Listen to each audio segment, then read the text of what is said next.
আমরা সবাই চাই আমাদের রিজিকের বৃদ্ধি ঘটুক, আয় উপার্জনে বরকত আসুক। রিজিক নির্ধারিত মানে কোনোভাবেই রিজিক বাড়বে না, বিষয়টি এমন নয়। পবিত্র কোরআন ও হাদিসে এমন অনেক আমলের বর্ণনা এসেছে যার মাধ্যমে রিজিকে সমৃদ্ধি আসে। চলুন জেনে নেই সেসব আমল সম্পর্কে।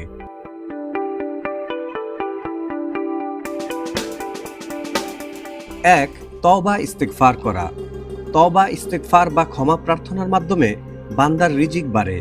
আল্লাহ তাআলা পবিত্র কোরআনে ইরশাদ করেছেন, আমি তাদের বলেছি নিজ প্রতিপালকের কাছে ক্ষমা প্রার্থনা করো, নিশ্চয়ই তিনি অতিশয় ক্ষমাশীল। তিনি আকাশ থেকে তোমাদের উপর প্রচুর বৃষ্টি বর্ষণ করবেন এবং তোমাদের ধন সম্পদ ও সন্তান সন্ততিতে উন্নতি দান করবেন এবং তোমাদের বাগ বাগিচা এবং নদী নালা দান করবেন। তাই আমরা বেশি বেশি পাঠ করব আস্তাগফিরুল্লাহ এবং আল্লাহুম্মা গফিরলি। ২. আল্লাহর উপর ভরসা রাখা। যেসব কাজকর্ম বা আমলে রিজিক বৃদ্ধি ঘটে তার মধ্যে অন্যতম হলো তাওয়াক্কুল বা আল্লাহর উপর ভরসা রাখা। আল্লাহ তাআলা পবিত্র কোরআনে বলেছেন, আর যে ব্যক্তি আল্লাহর তাকওয়া অর্জন করবে আল্লাহ তাআলা তার জন্য উত্তরণের পথ বের করে দিবেন এবং তিনি তাকে এমন উৎস থেকে রিজিক দান করবেন যার কল্পনাও সে করতে পারবে না। রাসূল সাল্লাল্লাহু আলাইহি ওয়াসাল্লাম বলেছেন, যদি তোমরা আল্লাহর প্রতি যথার্থভাবে ভরসা রাখো তিনি তোমাদের সেভাবে রিজিক দান করবেন যেভাবে তিনি পাখিদের দান করে থাকেন। পাখিরা সকালে ক্ষুধার্ত অবস্থায় খালি পেটে বাসা থেকে বের হয় এবং সন্ধ্যায় উদর পূর্ণ করে বাসায় ফেরে। ৩. আল্লাহর রাস্তায় দান সদকা করা। দান সদকার মাধ্যমে রিজিক বাড়ে। আল্লাহ তাআলা পবিত্র কোরআনে বলেছেন, আর তোমরা যা কিছু আল্লাহর জন্য ব্যয় করো তিনি তার বিনিময় দেবেন, তিনি উত্তম রিজিক দাতা। রাসূল সাল্লাল্লাহু আলাইহি ওয়াসাল্লাম বলেছেন, প্রতিদিন সকালে দুজন ফেরেশতা অবতরণ করেন। তাদের একজন বলেন, হে আল্লাহ, দানকারীকে তার দানের জন্য উত্তম প্রতিদান দিন। অপরজন বলেন, হে আল্লাহ, কৃপণকে ধ্বংস করে দিন। ৪. আত্মীয়তার সম্পর্ক বজায় রাখা। রিজিক বৃদ্ধির অন্যতম আরেকটি আমল হচ্ছে আত্মীয়তার সম্পর্ক বজায় রাখা। হযরত আনাস রাদিয়াল্লাহু তাআলা আনহু বলেন, রাসূল সাল্লাল্লাহু আলাইহি ওয়াসাল্লাম বলেছেন, যে ব্যক্তি কামনা করে তার রিজিক প্রশস্ত করে দেওয়া হোক এবং তার আয়ু দীর্ঘ করা হোক সে যেন তার আত্মীয়দের সাথে সুসম্পর্ক বজায় রাখে। ৫. বারবার উমরা করা। বারবার হজ ও উমরা পালন করা দ্বারা রিজিক বৃদ্ধি ঘটে।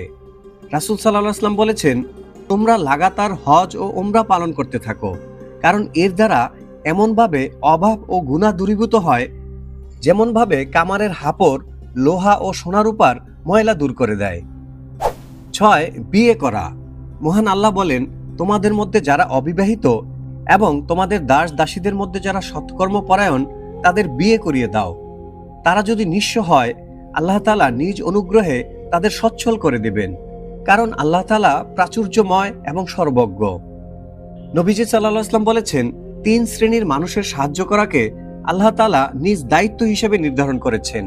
৩ শ্রেণীর অন্যতম হলো বিয়ে করতে আগ্রহী সেই ব্যক্তি যিনি বিয়ে করে পবিত্র জীবনযাপন করতে ইচ্ছুক। ৭. আল্লাহর কাছে বেশি বেশি সাহায্য প্রার্থনা করা। রিজিক বৃদ্ধির জন্য মহান আল্লাহর কাছে প্রার্থনা করলে তিনি খুশি হন এবং রিজিক বৃদ্ধি করে দেন। আল্লাহ তাআলা পবিত্র কোরআনে বলেছেন, তোমাদের প্রতিপালক বলেন, তোমরা আমাকে ডাকো, আমি তোমাদের ডাকে সাড়া দেব। নবীজি সাল্লাল্লাহু আলাইহি ওয়াসাল্লাম বলেছেন, যে ব্যক্তি অভাবে পতিত হওয়ার পর মানুষের উপর নির্ভরশীল না হয়ে আল্লাহর উপর নির্ভরশীল হয়ে দোয়া প্রার্থনা করে অবিলম্বে অথবা বিলম্বে আল্লাহ তাআলা তাকে রিজিক দান করেন। ৮. গরিব অসহায়ের প্রতি সদয় হওয়া। গরিব অসহায় মানুষের প্রতি সদয় হলে রিজিকের বৃদ্ধি ঘটে। আল্লাহ তাআলা পবিত্র কোরআনে ইরশাদ করেছেন, তাদের অর্থাৎ ধনীদের সম্পদে প্রার্থী বা বঞ্চিতদের অধিকার রয়েছে।